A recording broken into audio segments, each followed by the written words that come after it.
The U.S. Department of Education froze more than $2 billion in federal funding for Harvard University, just hours after the school rejected Donald Trump's demands that it make deep policy changes on diversity. A Department of Education task force on combating anti-Semitism said in a statement on Monday that it was freezing $2.2 billion in multi-year grants and $60 million in multi-year contract value to Harvard University. The move escalates tensions between Trump's administration and American universities it accuses of being captured by the extreme left.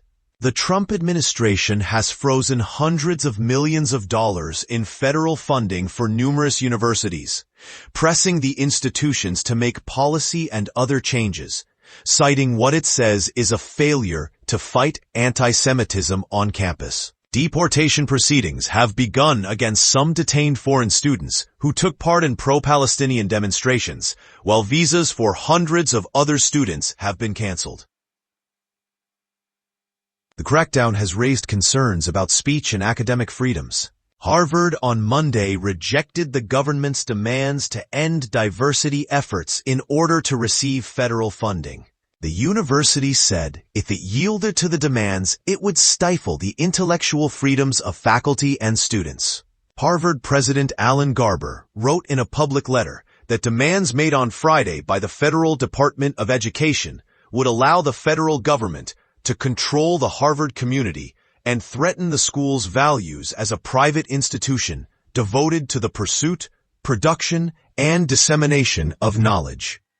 No government, regardless of which party is in power, should dictate what private universities can teach, whom they can admit and hire, and which areas of study and inquiry they can pursue, he added. The Department of Education said in a written statement that the letter from Mr. Garber reinforces the troubling entitlement mindset that is endemic in our nation's most prestigious universities and colleges, that federal investment does not come with the responsibility to uphold civil rights laws. The issue of anti-Semitism on campus erupted before Mr. Trump took office for his second term, following pro-Palestinian student protests last year at several universities following the 2023 Hamas attack inside Israel and the subsequent Israeli attacks on Gaza. White House spokesman Harrison Fields said in a statement on Monday that Mr. Trump was working to make higher education great again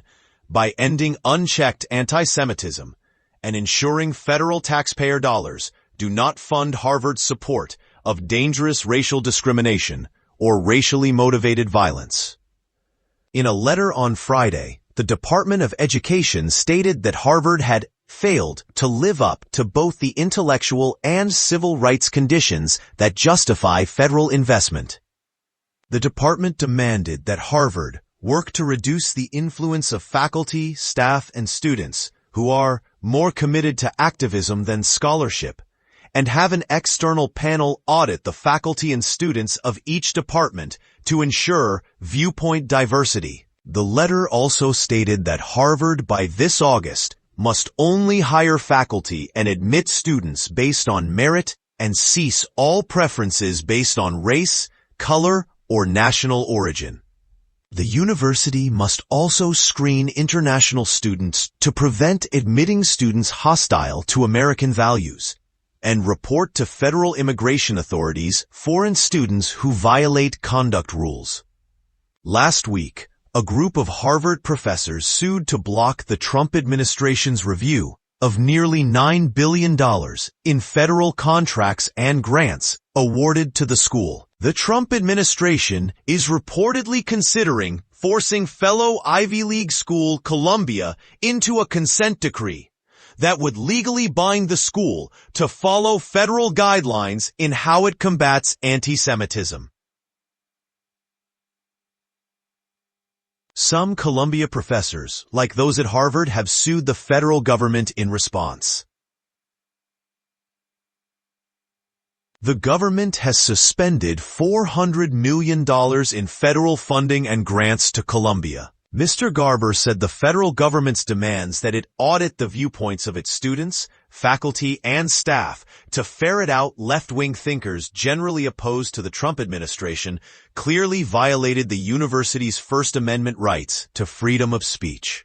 The university will not surrender its independence or relinquish its constitutional rights, Mr. Garber wrote. He added that while Harvard is taking steps to address anti-Semitism on campus, these ends will not be achieved by assertions of power unmoored from the law to control teaching and learning at Harvard and to dictate how we operate. To ease any funding crunch created by any cutoff in federal funding, Harvard is working to borrow $750 million from Wall Street.